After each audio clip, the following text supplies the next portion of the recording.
ರಾಜ್ಯದ ವಿವಿಧ ಯೋಜನೆಗಳಲ್ಲಿ ಭೂಮಿಯನ್ನು ಕಳೆದುಕೊಂಡ ಎಲ್ಲ ಸಂತ್ರಸ್ತ ರೈತ ಬಾಂಧವರಿಗೆ ನಮಸ್ಕಾರ. ನಾನು ಕೃಷ್ಣಾ ಮೇಲ್ದಂಡೆ ಯೋಜನೆ ಸಂತ್ರಸ್ತ ರೈತರು ಬಿಟ್ಟ ಎಲ್ಲ ಯೋಜನೆಗಳು ಯಾಕೆ ಅನ್ನಕತ್ತೀನಿ ಅಂದ್ರೆ, ನಾ ಕಳೆದ 2-3 ವಿಡಿಯೋದಲ್ಲಿ ಹೈಕೋರ್ಟಿನ ತೀರ್ಪುಗಳು, ಸುಪ್ರೀಂ ಕೋರ್ಟ್ 9ನೇ ತಾರೀಕು ಕೊಟ್ಟ ತೀರ್ಪು ಇವನ್ನೆಲ್ಲ ಉಲ್ಲೇಖ ಮಾಡಿ ವಿಡಿಯೋ ಮಾಡಿ ಹಾಕಿದ ಮೇಲೆ ಈ ಕೃಷ್ಣಾ ಮೇಲ್ದಂಡೆ ಯೋಜನೆ ಕಾಲುವೆ ಮತ್ತು ಪುನರ್ವಸತಿ ಕೇಂದ್ರಕ್ಕಾಗಿ ಜಮೀನು ಕಳೆದುಕೊಂಡ ಸಂತ್ರಸ್ತ ರೈತರಲ್ಲದೆ ರಾಜ್ಯದ ಇತರೆ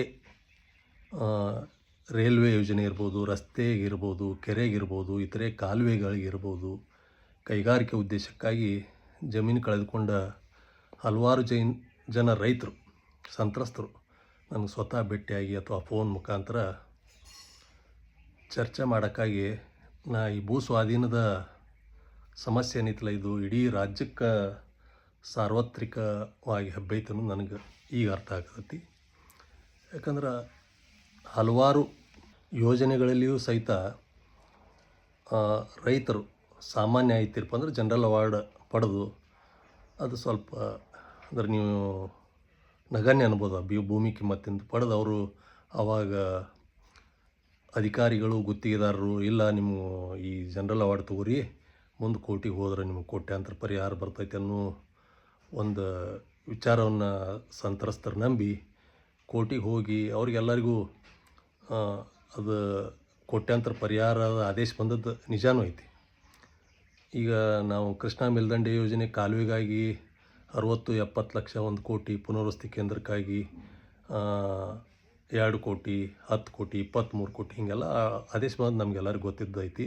ಹಂಗೆ ಇತರೆ ಯೋಜನೆಗಳಿಗೆ ಸಹಿತ ಕೋಟ್ಯಾಂತರ ಪರಿಹಾರದ ಆದೇಶ ಬಂದು ಕೋರ್ಟಿನ ಆದೇಶದ ಪರಿಹಾರದ ರೊಕ್ಕ ಕೈ ಬರಲಾರ್ದವ್ರು ಭಾಳ ಜನ ರೈತರು.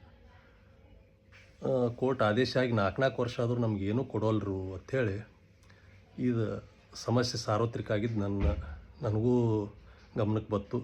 ಪಾಪ ಅವರು ಅಂಥ ಸಂತ್ರಸ್ತ ರೈತರು ಸರ್ಕಾರದ ಈ ನಡೆಯಿಂದ ಎಷ್ಟು ಅಸಹಾಯಕರು ಆಗ್ಯಾರಂದ್ರೆ, ನಾ ಬರೀ ಇದೊಂದು ಮಾಹಿತಿ ಹೇಳಕ್ಕೆ ಸರ್ಕಾರದ ಆದೇಶ ಏನದವು, ಕೋರ್ಟಿನ ತೀರ್ಪು ಏನದವು, ಇದರಿಂದ ನಮ್ಮ ಸಂತ್ರಸ್ತರಿಗೆ ಏನು ಇಫೆಕ್ಟ್ ಆಗ್ತದೆ ಜಸ್ಟ್ ಒಂದು ತಿಳುವಳಿಕೆ ನಾನು ತಿಳಿದ ಮಟ್ಟಿಗೆ ನಾ ವಿಡಿಯೋ ಮಾಡಿ ಹಾಕಿದ್ರೆ ಅವ್ರು ನನಗೆ ಸಹಿತ ಮುಂದೆ ಏನು ಮಾಡ್ಬೇಕ್ರಿ ಅಂತೇಳಿ ನನ್ನ ಒಪಿನಿಯನ್ ಕೇಳಿದರು.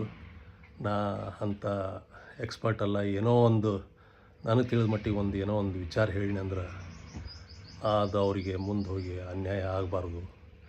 ಆ ಕಾರಣಕ್ಕಾಗಿ ಎಲ್ಲ ಕೋರ್ಟ್ ಆದೇಶ ಕೋಟ್ಯಾಂತರ ಬಂದು ಇನ್ನು ಪರಿಹಾರ ಬರಲಾರ್ದವರು ಒಂದು ಮುಖ್ಯ ಪ್ರಶ್ನೆ, ಮುಂದೆ ಏನು ಮಾಡಬೇಕು ಚರ್ಚೆ ಮಾಡೋಕ್ಕಲ್ಲಿ ನನ್ನ ವಿಚಾರ ನಾನು ಹೇಳಿದೆ. ಈ ಸದ್ಯದ ಮಟ್ಟಿಗೆ ಸರ್ಕಾರಕ್ಕೆ ನಿಮ್ಗೆ ಈಗೇನು ರೆಫರೆನ್ಸ್ ಕೋರ್ಟ್, ಜಿಲ್ಲಾ ನ್ಯಾಯಾಲಯಗಳ ತೀರ್ಪಿನ ಆದೇಶ ಪ್ರಕಾರ ಪರಿಹಾರ ಕೊಡೋಕ್ಕೆ ಅದಕ್ಕೆ ಮನಸ್ಸಿಲ್ಲ.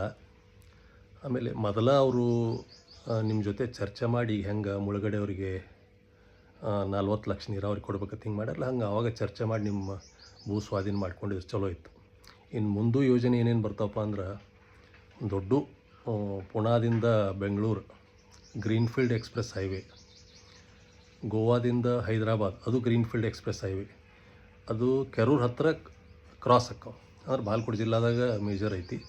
ಅಂದ್ರೆ ಇದಲ್ದ ಸೂರತ್, ಚೆನ್ನೈ, ಗುಲ್ಬರ್ಗ, ಯಾದಗಿರಿ, ಸೋಲಾಪುರ ಹಿಂಗೆ ಅದು ಒಂದು ಪಾಸ್ ಆಕೈತಿ. ಇಂಥವು ದೊಡ್ಡ ದೊಡ್ಡ ಪ್ರಾಜೆಕ್ಟ್ ಬರಕತ್ತವು. ಆವಾಗ ರೈತರು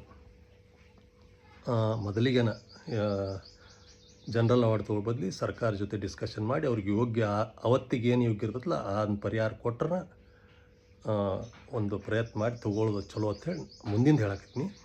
ಈಗ ಹಿಂದೆ ಏನು ತೀರ್ಮಾನ ಆಗ್ಯಾವಲ್ಲ, ನಂದೊಂದು ವಿಚಾರ ತಮ್ಮಲ್ಲಿ ಸ್ಪಷ್ಟಪಡಿಸೋದೇನೆಂದ್ರೆ, ನಾ ಮೊದಲೇ ಹೇಳೀನಿ, ನಾನು ಪರಿಣಿತ ಅಲ್ಲ, ವಕೀಲನೂ ಅಲ್ಲ.